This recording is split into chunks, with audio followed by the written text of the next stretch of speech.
Hey church, I thought I'd do a quick video about Calvary Community Garden here. We did a podcast about this a while ago and I didn't think I'd actually get to doing a video, but it's such a beautiful day out. I thought I'd walk out here and Vickie's going to show us around the garden a little bit. So this is Vickie Lake. She runs the garden along with Phyllis Gwendon, and I thought I'd just have her explain a little bit about how the garden works and what's up here. Okay, this is Calvary Community Gardens. I believe we have 42 plots here and a little over 20 gardeners. Some are members of our church, some are members of the community, and some are new gardeners, and we love to exchange thoughts and ideas, seeds, how to compost, how to harvest to replant next year, how to make our own compost. And it's just a blessing to leave a good footprint on this earth. And there is so much beauty just to be still and know that God is with us. So I have a mixture in my garden of vegetables and flowers. And here is a cold box to grow vegetables either in the spring or the fall.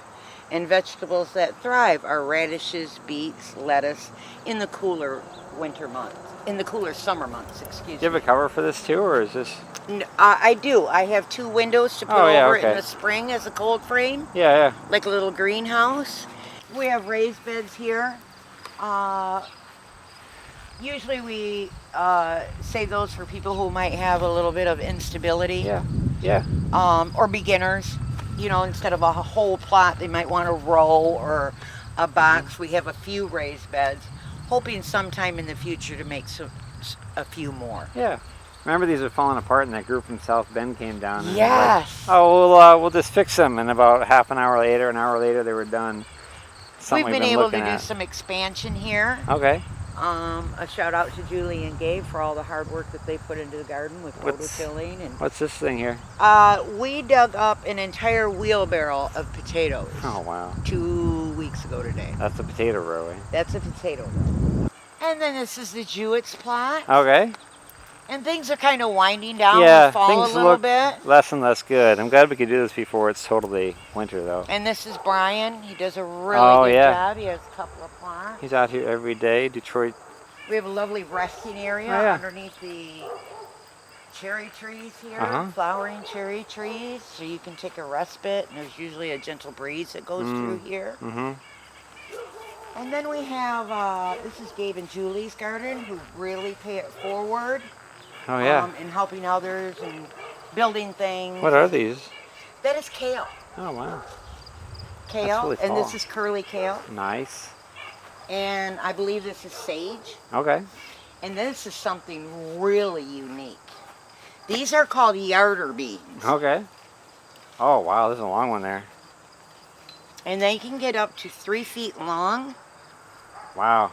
And then what they do to prepare them is they just cut them and saute them in a little butter. Wow. And if you love green beans, Those you'll are good, eh? absolutely love these. Nice.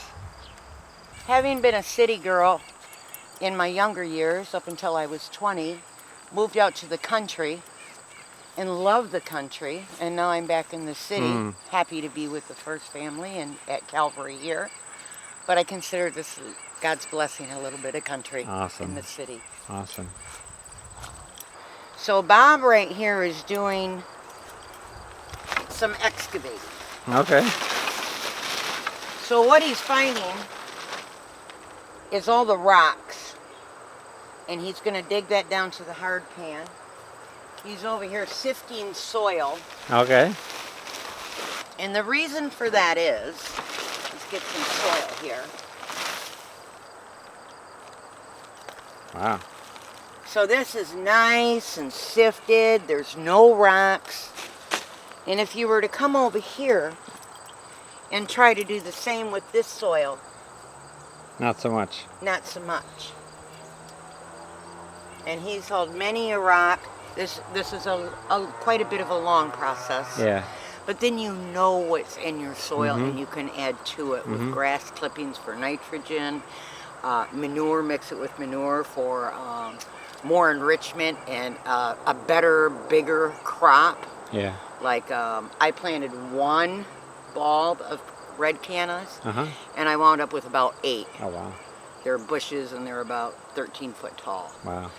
And just, it's just wonderful to share thoughts and ideas and encouragement and hope, and Have a place to be that's not have a place to be. This has apartment really been or a godsend business. during Yeah. COVID. Yeah. And these are a cool thing. These are called cucamelons. Oh, They have the smallest of tiny flowers. And let's see if I can find a little bit. There they are. what in the world? This is called a cucamelon. Really? Would you like What do you to do with taste? it? Just You eat it. Like a cucumber? Uh-huh. Wow. What do you think? I'm not sure. Okay. Something new and interesting. I think it'd be good in a salad. Yeah. Wow. That's kind of cool. That's amazing. And we have some wonderful eggplant here. Yeah. That's amazing. And these ladies here and family are from the Seventh-day Adventist Church. Okay. But they garden well, and you can see that some of them are closing their garden, slowly yeah. closing down. There was nothing here because they finished it up, eh? Yeah. Yeah. This is Phyllis's garden. Oh, yeah. And this was an impromptu get-together today, so I Yeah. apologize, Phyllis, that you're not a part of this. Oh, yeah. because she has been co-chair of the garden much longer than I have. Yeah. I agreed to help her out like the last 2 years. Mm-hmm. And I am just fascinated with this plant. This is called an Only the Lonely. Huh. It doesn't produce fruit. But for me, when I look at it and it's called an Only the Lonely, I always remember that I'm never alone because God is with me Hmm. every step of the way. So that has special meaning to me. That's awesome. And when you finish a garden for the winter, if you would like your stuff to grow huge, we close up a garden with first grass clippings, Uh-huh. and then underneath that would be the manure, Uh-huh. and then over that would be the wood chips. And then the final process is to completely cover your garden with leaves, any leaves other than oak leaves. Oh, yeah. And that's how you close your garden down. Nice. And then in the spring, you'll have minimal weeds. Oh, okay. Because it doesn't come up that way, yeah. Right. And then I blanket all year long with grass clippings and Oh, okay. maybe Nice. 5 weeds a year. Nice. Not into pulling the weeds. No. Do you have any kind of final thoughts while we wrap up here? Don't need to have any, Final but... thoughts are, is if you are able to, please get a hold of Sarah Jewett or Shanna Grigoletti, who can in turn get you in touch with Phyllis Grundon or myself. If you're eager to garden, please let us know and we'll get you on the list and see where we can fit you in at. Awesome. If you're first time and you're excited about it, there's plenty of help out here. We're more than willing to share, give, exchange, and teach. Awesome. So this is truly a blessing, and I'm just very grateful for it.